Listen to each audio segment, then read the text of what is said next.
வணக்கம். இன்னைக்கு உங்களுக்காக கதை சொல்ல வந்திருப்பது வியல் உங்கள் சகி. இன்னைக்கு நம்ம பார்க்க போற கதையின் பெயர் மேனகா செய்யும் மெடிடேஷன். கதைக்குள்ள போலாமா? என்னம்மா சௌந்தர்யா, உங்க அத்தை எங்க? இன்னும் காணோம். இன்னுமா கோவில்ல இருந்து வரல என்று கேட்டுக்கொண்டே மார்க்கெட்டுக்கு செல்ல சட்டையை போட்டுக்கொண்டு வெளியே வந்தார் அகிலன். இன்னைக்கு யாரும் மாதாஜி வராங்க, அவங்க சொற்பொழிவு இருக்குன்னு சொன்னாங்களே மாமா, அதுதான் லேட் ஆகுது போல இருக்கு என்று கூறிக்கொண்டே பையையும் பணத்தையும் கொண்டு வந்து அவர் கையில் கொடுத்தாள் சௌந்தர்யா. ஆமா, 1000 சொற்பொழிவை கேட்டாலும் இவ ஒன்றும் மாற போறதில்ல. அப்புறம் எதுக்கு இதெல்லாம்?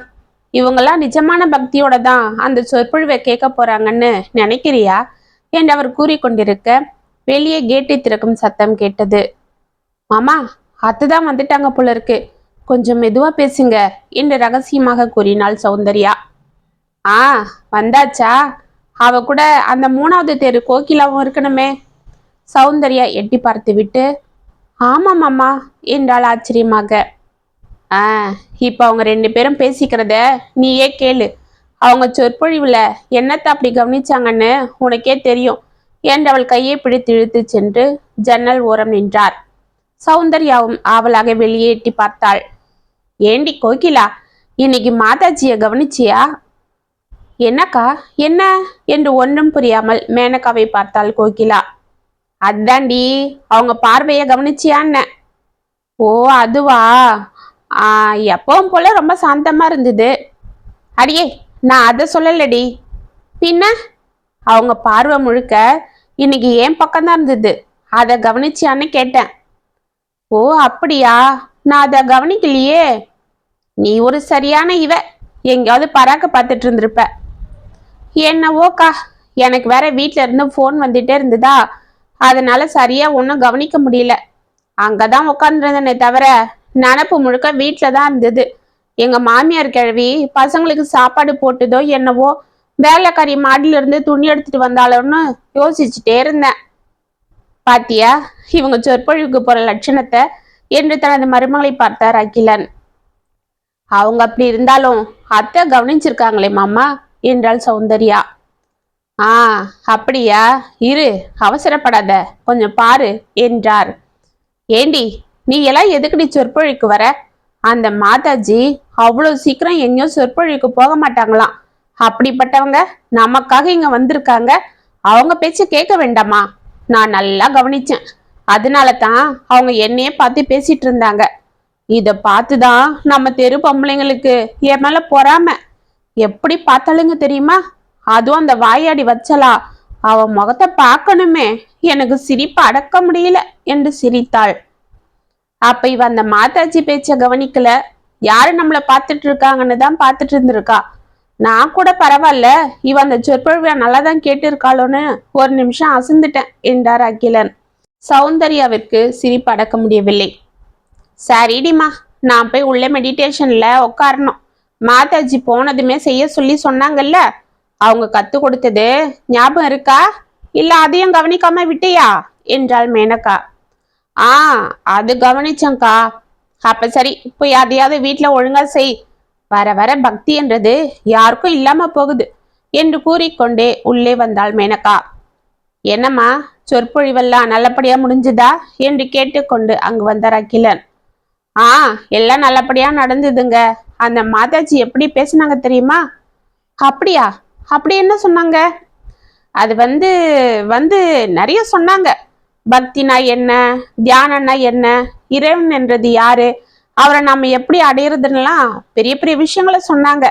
அதெல்லாம் நான் இப்ப சொல்லிட்டு இருக்க முடியாது. நான் போய் உள்ள மெடிடேஷன் செய்யணும்.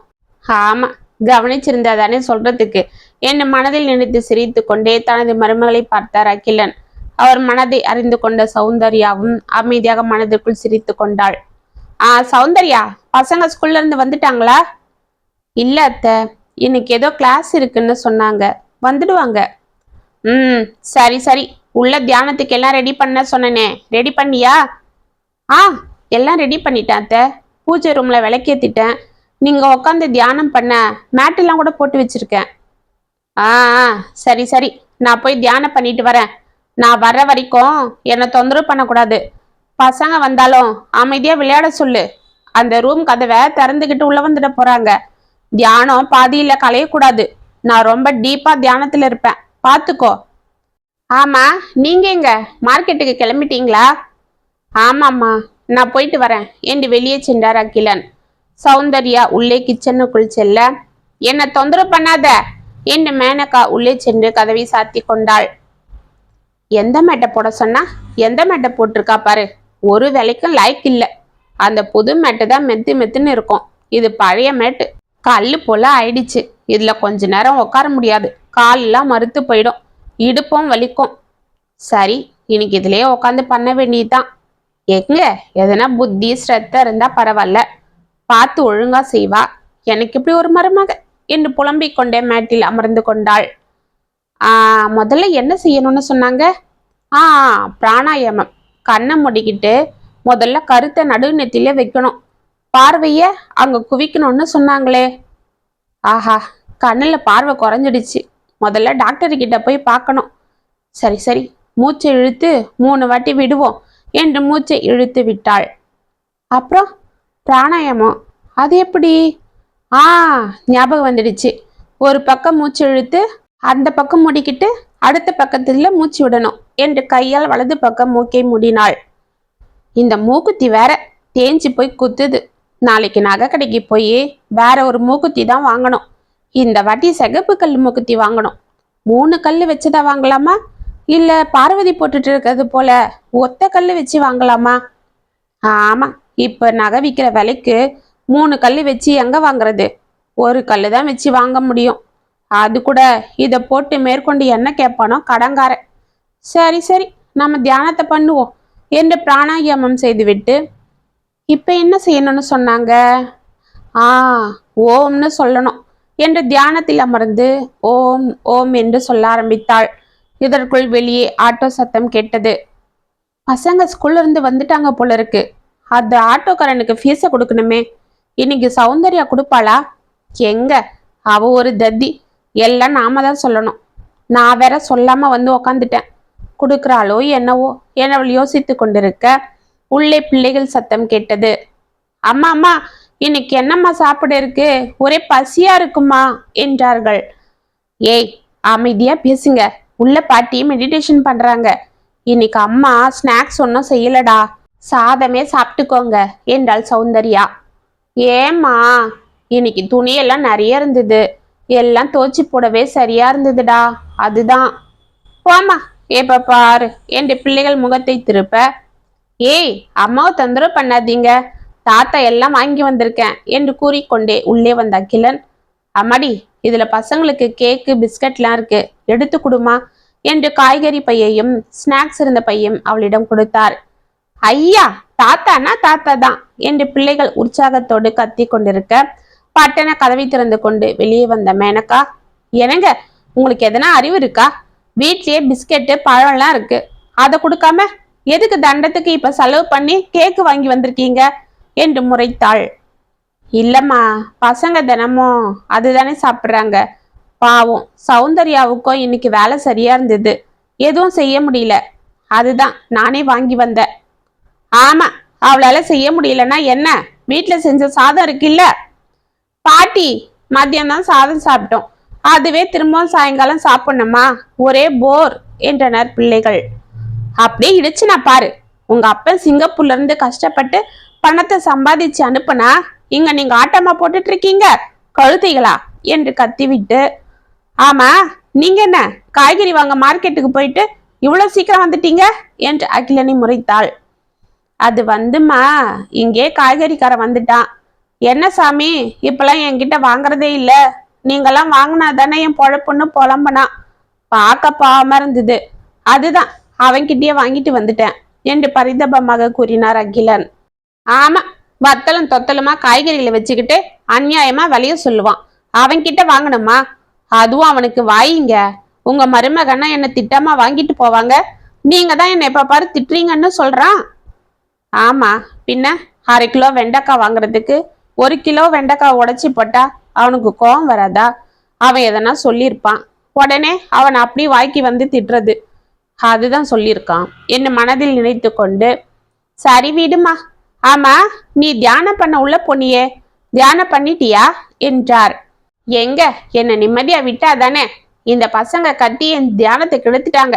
சரி சரி, நான் உள்ள போறேன், எல்லாரும் பேசாம இருங்க என்று உள்ளே சென்று பட்டண கதவை சாத்தினாள். பிள்ளைகளை அழைத்து கொண்டு உள்ளே சென்றாள் சௌந்தர்யா. அகிலன் ஈசி சேரில் அமர்ந்தார். உள்ளே சென்ற மேனகா மீண்டும் தியானத்தில் அமர்ந்து கொண்டு ஓம் ஓம் என்று 3 தடவை கூறிக்கொண்டிருக்க, இதற்குள் வெளியே பக்கத்தை விட்டு பரிமளாவின் குரல் கேட்டது. சௌந்தர்யா, சௌந்தர்யா என்று அவள் அழைத்து கொண்டே உள்ளே வர, வாங்கக்கா என்று அழைத்த சௌந்தர்யா, அக்கா மெதுவா பேசுங்க, உள்ள அத்தை தியானத்துல இருக்காங்க என்றாள். பரிமளத்தின் குரலை கேட்ட மேனகா, எதுக்கு இவ இந்நேரத்துக்கு வந்திருக்கா என்று யோசித்து கொண்டிருக்க, சௌந்தர்யா ஒரு டம்ளர் பால் இருந்தா கொடுமா, நாளைக்கு கொடுத்துட்றேன். எங்க நாத்தனாரு திடுதிடுப்புன்னு வந்துட்டா.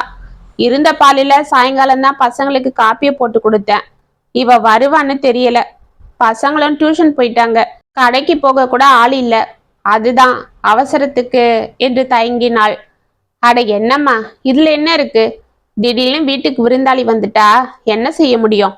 அம்மாடி, பரிமளத்துக்கு பால் ஊத்தி கொடுத்து விடு என்றார் அகிலன். அப்பா மனசு யாருக்கும் வராது. அம்மா அப்பா, அம்மா என்ன திடீர்னு தியானம்லாம் செய்யறாங்க என்றாள். உங்க அம்மா மோட்சத்தை அடைய போறாளாம், இறைவனோட ஒன்றி போக போறாளாம் என்று சிரித்தார் அகிலன். அப்படியா, பரவாயில்லையே, அம்மா இதெல்லாம் செய்யறாங்களே. ஆமா ஆமா, ஒரு வாரமா வீட்டுல கூத்து நடந்துகிட்டு தான் இருக்கு. எப்படியோப்பா, அவங்க தியானம் பண்றதால வீடும் இப்ப அமைதியா இருக்கு. நீங்களும் அவங்க கிட்ட திட்டு வாங்காம கொஞ்ச நேரம் ஃப்ரீயா இருக்கீங்கல்ல என்று சிரித்தாள் பரிமளா. ஏய் அமைதியா பேசு என்று அகிலன் சிரித்து கொண்டே ஜாடை காட்ட, டம்ளரை கொடுங்கக்கா என்று அவள் கையில் இருந்த டம்ளரை சிரித்து கொண்டே வாங்கினாள் சௌந்தர்யா. ஏண்டி இவளே, உனக்கு எதனா அறிவு இருக்கா இல்லையா? பொழுது போய் வழக்கு வைக்கிற நேரத்துல இப்படி பால் வேணும்னு வந்து அவ்வளோ நிக்கிறா. உங்க மாமாவை ஊத்தி கொடுக்க சொல்றாரு, நீயும் இழிச்சுக்கிட்டு கொடுக்க போறிய. உங்களுக்கு எல்லாம் அறிவு இருக்கா இல்லையா? ஒரு சாஸ்திரம் தெரியல, சம்பிரதாயம் தெரியல நீங்களா என்று கத்தி கொண்டு கதவை திறந்து கொண்டு வெளியே வந்தாள் மேனகா. அம்மா, என் நாத்தனாரு குழந்தையோட வந்துட்டா. குழந்தைக்கு ஆமா, எதுனா சொல்லி சொல்லி தினமும் ஓசியில வாங்கிட்டு போறதே உனக்கு பழப்பா போச்சு. போன வாரம் ஒரு டம்ளர் சக்கரை வாங்கினியே, அதை கொடுத்தியா? அதுக்குள்ள இப்ப பால் வேணும்னு கேட்க வந்துட்ட. இன்னும் அரிசி பருப்புன்னு எல்லாம் நாங்களே வாங்கி கொடுத்துறோம், ஓசியில தின்னுங்க என்றவள் முகத்தை திருப்ப, சரிம்மா எனக்கு பால் வேண்டாம், நான் பார்த்துக்கிறேன் என்று முகத்தை உம்மென்று வைத்து கொண்டு வாடிய முகத்துடன் சென்று விட்டாள் பரிமளர். ஏமெனக்கா, பாவம், அவளை அப்படி பேசிட்ட பாரு, அவ முகமே வாடி போச்சு. அவ யாரு? நம்ம பக்கத்து வீட்டு பொண்ணு தானே. எத்தனை வருஷமா பழகுறா. நம்மள அம்மா அப்பான்னு ஆசையா கூப்பிடுவா. இதுவே உன் பொண்ணா இருந்தா செய்ய மாட்டியா? ஆமா, என் பொண்ணு ஒன்னும் இப்படி டம்ளரை தூக்கிக்கிட்டு வீடு வீடா இரவல் வாங்க போக மாட்டா. அவளுக்கு என்ன தலையெழுத்து? அவளெல்லாம் இதுல இழுக்காதீங்க. எல்லாம் இதோ இருக்காளே, இவளை சொல்லணும். ஏண்டி, பொழுது போய் வழக்கு வச்சதுக்கு அப்புறம் இப்படி பாலை தூக்கி கொடுக்கலாமாடி? நம்ம வீட்டு மகாலட்சுமி அது. அதெல்லாம் உனக்கு எங்க தெரிய போகுது? என் கூட கோவிலுக்கு வரலாம், மாதாஜி போல ஆளுங்க சொற்பொழிவை கேட்கலாம், தியானம் பண்ணலான்னு இருந்தா பரவாயில்ல. எப்ப பாரு வீடு பசங்க வேலைன்னு உக்காந்துட்டு இருக்கிறது. கொஞ்சம் கூட அறிவு இல்லை. சரி சரி, நான் தியானம் பண்ணணும், நாங்க டிஸ்டர்ப் பண்ண மாட்டோம் என்றனர் சௌந்தர்யாவும் அகிலனும் கோரஸாக. ஆ சரி சரி என்று அவர்களை முறைத்துவிட்டு உள்ளே சென்று கதவை சாத்தி கொள்ள, அகிலன் தலையில் அடித்து கொண்டு ஈசி சேரில் சாய்ந்தார். சௌந்தர்யா சிரித்து கொண்டே உள்ளே சென்றாள்.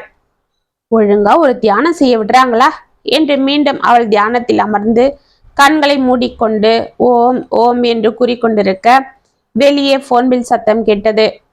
பையன் கிட்ட இருந்து தான் போன் வந்திருக்கும். மலர் இந்த வாட்டி அவங்க அண்ணன் கிட்ட சொல்ல சொல்லி மாப்பிள்ளைக்கு ஒரு ஐபோன் அனுப்ப சொன்னாலே. இந்த சௌந்தர்யா கிட்ட சொல்லியிருந்தேன், சொல்றாளோ என்னவோ. அவளுக்கு எங்க என் பொண்ணு மேல அக்கறை இருக்க போகுது. ஃபீஸை கட்டணும், கரண்ட் பில்லு கட்டணும், அது இதுன்னு அவளை பத்தியே தான் யோசிப்பா. வெளியில போய் சுரேஷ் கிட்ட நாமளே பேசலாமா? வேண்டாம் வேண்டாம், எத்தனை வாட்டி எழுந்து எழுந்து உக்காடுறது, தியானம் கலைஞ்சிடும். நாளைக்கு மாதாஜி தியானத்துல நீங்க என்ன கவனிச்சிங்கன்னா சொல்லணும், அதுவும் என்னதான் கேட்பாங்க என்று கண்களை மூடிக்கொண்டாள். அப்ப மாப்பிள்ளைக்கு போனு?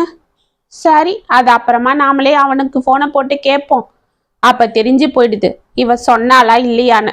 அவ மட்டும் சொல்லாம இருக்கட்டும், அப்ப இருக்கு அவளுக்கு என்று கண்களை மூடிக்கொண்டு மீண்டும் ஓம் ஓம் என்று கூறிக்கொண்டிருந்தாள். இதற்குள் அகிலன், சௌந்தர்யா, பிள்ளைகள் அனைவரும் சுரேஷிடம் போனில் பேசிவிட்டு வைக்க சற்று நேரம் அமைதியாக இருந்தது. என்ன இது, போனை வச்சிட்டாங்களா? அந்த பையன் என்கிட்ட பேசணும்னு கேட்கவே இல்லையா? கேட்டிருக்க மாட்டான். அவனுக்கு அவன் பொண்டாட்டி பிள்ளைங்க தான் முக்கியம். பெத்தவன் நான் ஒருத்தி இருக்கிறது அவனுக்கு மறந்தே போயிட்டு இருக்கோம். தோ தியானத்தை முடிச்சுட்டு அவனை வச்சுக்கிறான் பாரு என்றவள் மனதில் புலப்பி கொண்டிருக்க, அம்மா அம்மா நான் சோமு வந்திருக்கம்மா என்று வாசலில் குரல் கேட்டது. ஆ இரு சோமு, சாப்பாடு கொண்டு வரேன், நீ அப்படி வெளியில மரத்தடியில உட்காரு என்று உள்ளிருந்து குரல் கொடுத்தாள் சௌந்தர்யா. என்ன இந்த பிச்சைக்கார பையன் குரல் கொடுக்கறான்? வர வர அம்மா சோறு போடுங்கன்னு கேக்குறத விட்டுட்டு என்னவோ போஸ்ட்மேன் கொரியர் பாய் போல இவங்களும் சோமு வந்திருக்க ராமு வந்திருக்கன்னு அடையாளம் சொல்லிக்கிறானுங்க என்று மேனகா தலையில் அடித்து கொண்டாள். அட கடவுளே, தியானத்துல இருக்கோம், இப்போ போய் தலையில் அடிச்சுக்கிறமே, சாமி சாமி மன்னிச்சிடுங்க என்று மீண்டும் சரியாக அமர்ந்து கொண்டு ஓம் ஓம் என்று கூற ஆரம்பித்தாள். இதற்குள் சௌந்தர்யா அவளுக்கு சாப்பாடு போட, என்னம்மா இன்னைக்கு சூடான சோறே போடுறீங்க என்று அவளாக கேட்டான் சோமு. ஆமா சோமு, நீ பொழுதோட வருவன்னு பார்த்தேன். உனக்கு எடுத்து வச்ச சோறு ரொம்ப சொதன்னு ஆகிடுச்சு, அது நீ சாப்பிட முடியாது. அதுதான் நான் சொல்லல மணி, இந்த அம்மா மனசு இங்குள்ள யாருக்கும் வராது, மவராசி என்றான் அருகில் இருந்த மற்றொரு பிச்சைக்காரனிடம். ஆமா ஆமா, பிச்சைக்காரங்க தானேன்னு கண்ணதை போடாம நமக்கு நல்ல சோறே போடுது பாரு இந்த அக்கா, நீ நல்லா இருப்பக்கா என்று ஆவலாக அதை சாப்பிட ஆரம்பித்தனர் இருவரும். ஆமாண்டா, இப்படி சோத்தை வடிச்சு வடிச்சு உங்களுக்கு கொட்டிட்டு இருந்தா நாங்க எங்க இருந்து நல்லா இருக்கிறது பிச்சைக்காரங்களா என்று கத்திக்கொண்டே அங்கு வந்த மேனகா அவர்கள் கையில் இருந்த சாப்பாட்டை பார்த்து விட்டு, ஏண்டி உனக்கு அறிவு இருக்கா இல்லையா?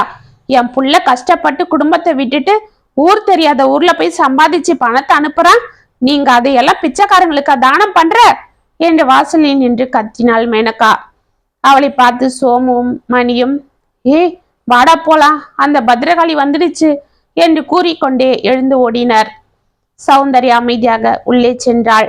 என்ன நான் கேட்டுட்டே இருக்கிறேன், நீ பாட்டுக்கு உள்ள போற என்று மேனகா அவள் பின்னால் வர, என்ன மேனகா என்னாச்சு என்று அவசரமாக ஈசி சாரில் இருந்து எழுந்து கொண்டார் அகிலன். என்ன ஆச்சா, உங்க மருமக அந்த பிச்சைக்காரங்களுக்கு சூடா சோறாக்கி கொட்டுறா பாருங்க, அரிசி விற்கிற விலைக்கு என்று அவள் ஆரம்பிக்க, மேனகா போதும், எல்லாத்துக்கும் கணக்கு பார்த்துட்டு இருக்காத. ஆமா, ஓ மெடிடேஷன் என்னாச்சு, முடிச்சிட்டியா? ஆமா, எங்கிருந்து நான் செய்யறது, வெளியில உங்க மருமகளும் நீங்களும் இப்படி அமகலம் பண்ணிட்டு இருந்தா நான் எங்க தியானம் பண்றது? அப்படின்னா நீ பண்றது தியானமே இல்லை மேனகா என்றார் அகிலன். என்ன சொன்னீங்க? நான் பண்றது தியானம் இல்லையா? எங்க குழுவிலேயே நான் தான் மாதாஜி சொல்லி கொடுத்தது போல தியானம் பண்றேன், அது உங்களுக்கு தெரியுமா? எப்படி? இதோ இப்ப பண்ணியே அது போலவா? 5 நிமிஷத்துக்கு ஒரு வாட்டி எழுந்து வெளியில வந்து பேசிக்கிட்டு, இல்ல இல்ல கத்திக்கிட்டு, அது போலவா என்று சிரித்தார். அது நீங்களே வெளியில பண்றது அப்படி இருக்கு, நான் என்ன செய்யறது? யார் என்ன செஞ்சாலும் வெளியில என்ன நடந்தாலும் உன்னோட கவனம் செதறக்கூடாது, உன் மனசு அந்த கிட்ட தான் லயிச்சிருக்கணும், அதுதான் தியானம். அப்படி நீ செய்யும் போது வெளி உலகத்துல என்ன நடந்தாலும் உனக்கு தெரியாது, அதெல்லாம் உனக்கு வரவும் வராது. ஏன் ஏன் அப்படி சொல்றீங்க? இதோ பாரு மேனகா, கடவுளை கும்புறது, தியானம் பண்றது, சொற்பொழிவு கேட்கறதெல்லாம் ஏதோ பகட்டுக்காகவும் பந்தாக்காகவும் 4 பேரை நம்மள மதிக்கணும்ன்றதுக்காகவும் இருக்கக்கூடாது, உண்மையா இருக்கணும். அதுக்கு முதல்ல உன் மனசு பக்குவப்படணும். என்ன எனக்கு மனசு பக்குவப்படலன்னு சொல்றீங்க? பின்ன நீ தியானத்துல போய் உள்ள உக்காந்தியே ஒரு 5 நிமிஷம் உன்னால வெளி உலகத்தை கவனிக்காம இருக்க முடியுதா? சொல்லு, இங்க என்ன நடக்குது, யார் என்ன பேசிக்கிறாங்க, யாருக்கு யார் என்ன கொடுக்குறாங்கன்னு கேட்டுட்டு இருக்கிற. பாவம், அந்த பக்கத்து வீட்டு பொண்ணு குழந்தைக்குன்னு ஒரு டம்ளர் பால் கேட்டா, அதை நீ கொடுக்க விட்டியா?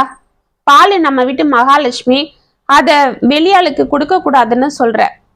அந்த மகாலட்சுமியே நீ பண்ற காரியத்தை ஏத்துப்பாங்களா? சொல்லு. கடவுள் எல்லா இடத்துலயும் நிறைஞ்சிருக்காருன்னு மாதாஜி சொன்னதா நீ தானே சொன்ன. அப்படி இருக்கும்போது அந்த குழந்தைகிட்டயும் அந்த கடவுள் இருக்கத்தானே செய்வாரு. அந்த குழந்தைக்கு பால் கொடுக்காம செஞ்சிட்டியே, இது எந்த விதத்துல தர்மமாகும் சொல்லு. அதே போல எல்லா உயிரும் கடவுள் படைச்சதுன்னு சொல்லும் போது அந்த பிச்சைக்காரங்களுக்கு சாப்பாடு போட்டதால நம்ம மருமகளை அப்படி திட்டுற? ஏன், அந்த பிச்சைக்காரங்களை படைச்சதும் கடவுள் தானே. அப்படி இருக்கும்போது அவங்களுக்கு சாப்பாடு போட்டா என்ன? ஆமா, உங்க மருமகளை சொல்லிட்டேன்னு குத்தி காட்டுறீங்களா? அவளுக்கு என்ன தெரியும்? ஒரு பக்தி இல்ல, ஒரு கோவிலுக்கு போறதில்ல. இதெல்லாம் ஒழுங்கா செஞ்சா அவளுக்கே எல்லாம் தெரிய போகுது. அப்ப நான் ஏன் கத்த போறேன்? ஆமா, இப்படி உன் கூட சேர்ந்துக்கிட்டு அவ தியானம் பண்றதாலையும் சொற்பொழிவை கேட்கறதாலையும் அவளும் உன்னை போல நடந்துக்கிட்டானா அப்படிப்பட்ட தியானமே அவளுக்கு வேண்டாம். என்ன சொல்றீங்க? பின்ன அவ ஒன்னும் உன்னை போல இல்ல. அவ எந்த கோவிலுக்கு போய் பஜனை பண்ணலன்னாலும் சொற்பொழிவை கேட்டு தியானம் பண்ணலன்னாலும் அதெல்லாம் பண்ணா வரக்கூடிய நல்ல பண்புகளும் பக்குவமும் நல்ல குணமும் இயற்கையாவே அவகிட்ட இருக்கு. பொறுப்பா வீட்டை பாத்துக்கிறா. யார் யாருக்கு என்ன தேவையோ அத முகம் சுளிக்காம செய்யறா. பசின்னு வரவங்களுக்கு சாப்பாடு போடுறா. அதுவும் அவங்களையும் மனுஷங்களா மதிச்சு நல்ல சாப்பாடா போடுறா. உதவின்னு யாராவது வந்தா முடிஞ்சதை செய்யறா. தன் குடும்பத்தை பாத்துக்கிறா. இது போதாதா? அந்த கண்ணனே கீதையில என்ன சொல்லியிருக்காரு? சம்சார பந்தத்துக்குள்ள இருக்கிறவங்க தன்னோட கடமைகளை செஞ்சுக்கிட்டு என்ன மனதார ஒரு வாட்டி நினைச்சாலும் போதும், நான் அவங்களுக்கு அருள் புரிவன்னு சொல்லியிருக்காரு. ஒரு மனுஷன் இந்த சம்சார பந்தத்துல இருந்துகிட்டு தனக்குன்னு தேவையானது போக மீதிய தானம் பண்றதுன்றதே பெரிய விஷயம். அப்படி செய்யறவனை அந்த கடவுள் ஆசீர்வதிப்பாரு. அது மட்டும் இல்ல, இந்த சம்சார வாழ்க்கையில அன்றாட தன்னோட கடமைகளை சரியா செஞ்சுக்கிட்டு அதுலயும் கடவுளை நினைச்சு நாம ஒரு அடி எடுத்து வச்சு அவர்கிட்ட போனா அவர் 10 அடி நம்மளை நோக்கி நடந்து வருவாரு. இதுவும் நான் சொல்லல, கீதையில அந்த கண்ணன் தான் சொல்லியிருக்காரு. இதெல்லாம் தெரியாம உன்னை போல ஆளுங்க தியானம் பண்றேன், கோவில்ல போய் பஜனை பண்றேன், போஸ்டர் அடிச்சு விழா கொண்டாடுறேன்னு பெருமைக்கு பந்தா பண்ணிக்கிட்டு இருக்காங்க. நீங்களாம் எப்பதான் மாறுவீங்களோ போங்க என்று எழுந்து வெளியே சென்றார். அவர் சென்றதும் திரும்பி தனது மருமகளை பார்த்த மேனகா, உங்க மாமா இவ்வளவு கோமா பேசி நான் பார்த்ததே இல்லை.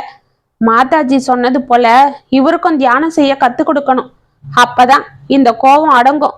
என்ன போல தெளிவும் பொறுமையும் வரும் என்றாள். சௌந்தர்யா மனதிற்குள் கலகலவென சிரித்தாள்.